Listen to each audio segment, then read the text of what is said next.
भोले बाबा मैया पार्वती को कथा सुनाने लगे हैं। अरे बोली पते अब की कथा सुना।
भैया पार्वती कहने लगी बोले अरे कथा आप सुना रहे थे कृपया करके दोबारा सुनाए क्योंकि कथा सुनने समय हमारी आग लग गई। और जब भोले बाबा ने तेरी बात को सुनाते हुए बोले अरे खोलते हो प्रभु बोले मैं साची बातें बता।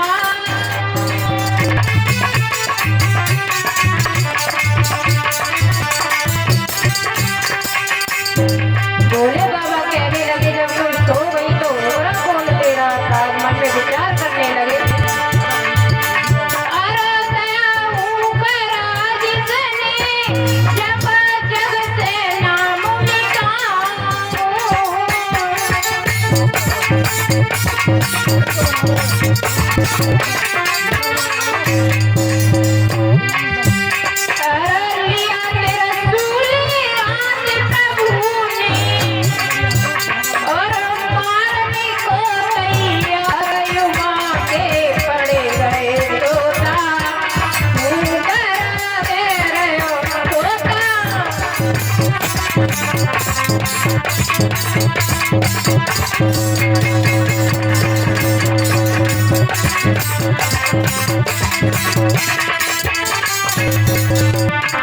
भोले बाबा जिस समय कथा सुना रहे तो महाराज उसी समय उस वृक्ष के ऊपर एक तोती का अंडा था जिसमें महाराज वो अंडा जिसमें बच्चा का।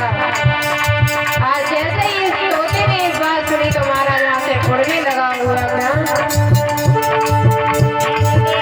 अरे क्रोध देख तोता और मने मने घबराया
और व्यास मुनि घर आया।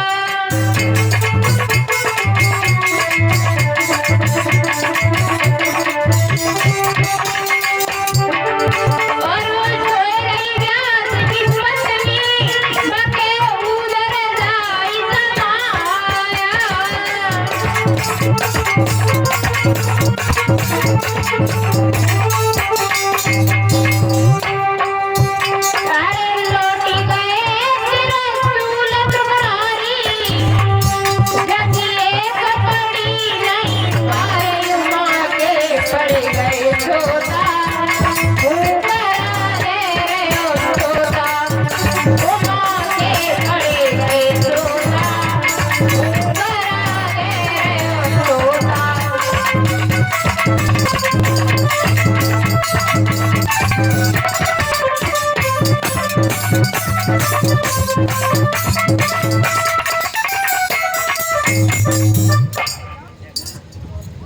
आज भोले बाबा जैसे इस कथा सुनाने के लिए चले तो मैया पार्वती सो जाती है, और जैसे ही पार्वती सो जाती है तो आज तोते का जो बच्चा था वो होरा मैया पार्वती की जगह देने लगा।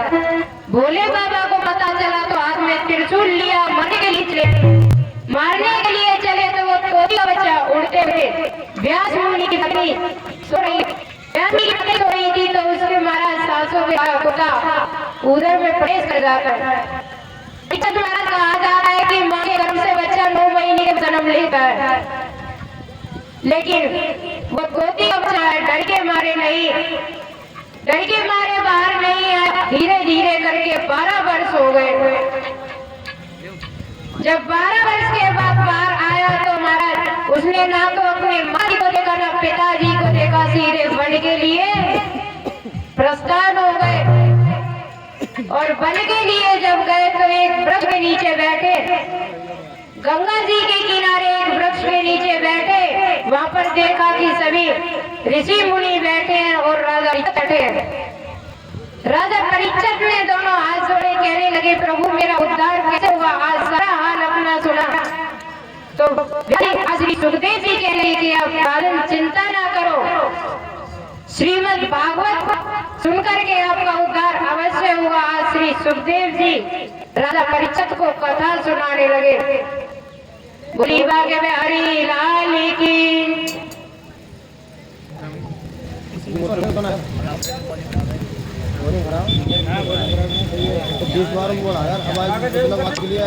माता कीर्तन बोलेंगी।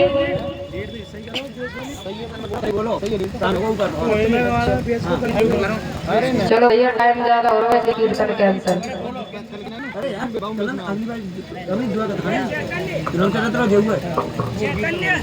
मैंने कई बार करी है। आइए सुखदेव जी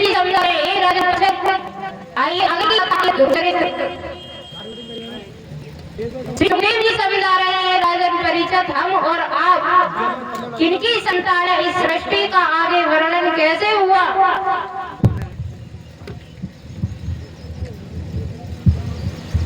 भगवान विष्णु के नाभि से कमल और कमल से उत्पन्न हुए ब्रह्मा जी, और ब्रह्मा जी के द्वारा महाराज 2 संतानें हुई, मनु और शतरूपा। मनु शतरूपा के द्वारा 5 संतानें, इंद्र और पुत्रियों के नाम है आहुति, देवहूति और प्रस्तुति, और पुत्र के नाम है प्रियव्रत और राजा उत्तानपाद। प्रियव्रत को नारद जी का आदेश हुआ, इसलिए प्रियव्रत महाराज वन के लिए भजन करने के लिए चले जाते हैं वन में। और इधर अयोध्या के राजा उत्तानपाद बने हैं, जो मनु शतरूपा के छोटे पुत्र थे उत्तानपाद।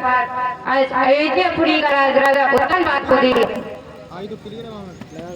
इनकी पत्नी का नाम है सुनीति।